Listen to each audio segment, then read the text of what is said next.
Euro കപ്പിൽ group ഡിയിൽ നടന്ന സൂപ്പർ പോരാട്ടത്തിൽ ഫ്രാൻസും നെതർലൻഡ്സും സമനിലയിൽ പിരിഞ്ഞു. ലെയ്പ്സിഗിൽ നടന്ന മത്സരം ഗോൾ രഹിത സമനിലയിൽ കലാശിക്കുകയായിരുന്നു. മൂക്കിന് പരിക്കേറ്റ എംബാപ്പെ ഇല്ലാതെയാണ് ഫ്രാൻസ് ഇന്ന് കളത്തിലിറങ്ങിയത്. ആദ്യ പകുതിയിൽ ഫ്രാൻസിന് മികച്ച അവസരങ്ങൾ ലഭിച്ചുവെങ്കിലും അത് കൺവേർട്ട് ചെയ്യാൻ അവർക്കായില്ല. നെതർലൻഡ്സും അവസരങ്ങൾ സൃഷ്ടിച്ചെങ്കിലും ഗോൾ അടിച്ചില്ല. രണ്ടാം പകുതിയിൽ സാവി സിമൺസിലൂടെ നെതർലൻഡ്സ് പലകുലുക്കിയെങ്കിലും ഏറെ നേരത്തെ വാർ പരിശോധനയ്ക്ക് ശേഷം ഗോൾ നിഷേധിച്ചു. സാവി സിമൺസ് ഗോളിലേക്ക് ഷോട്ട് തൊടുത്തപ്പോൾ ഡംഫ്രൈസ് ഓഫ്സൈഡ് പൊസിഷനിലാണെന്ന് ചൂണ്ടിക്കാട്ടിയായിരുന്നു ഇതൊരു വിവാദപരമായ തീരുമാനമായി കണ്ട് ചർച്ചകൾ ആരംഭിച്ചു കഴിഞ്ഞു. എൻഗോളോ കാന്റെയാണ് മത്സരത്തിലെ താരം. സമനിലയോടെ ഇരു ടീമുകളും നോക്കൌട്ട് റൗണ്ടിലേക്ക് അടുത്തു.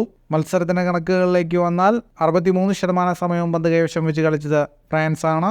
15 ഷോട്ടുകളാണ് ഫ്രാൻസ് തൊടുത്തത്. 3 shot on target. 658 പാസുകൾ 92% കൃത്യതയോടെ ഫ്രാൻസ് പൂർത്തിയാക്കി.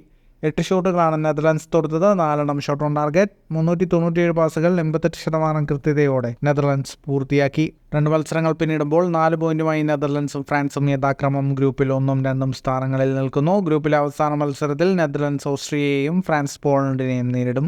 ഫുട്ബോൾ ലോകത്തെ കൂടുതൽ വാർത്തകൾക്കും വിശേഷങ്ങൾക്കുമായി സ്പോർട്സ് കഫേ ഇപ്പോൾ തന്നെ സബ്സ്ക്രൈബ് ചെയ്യുക.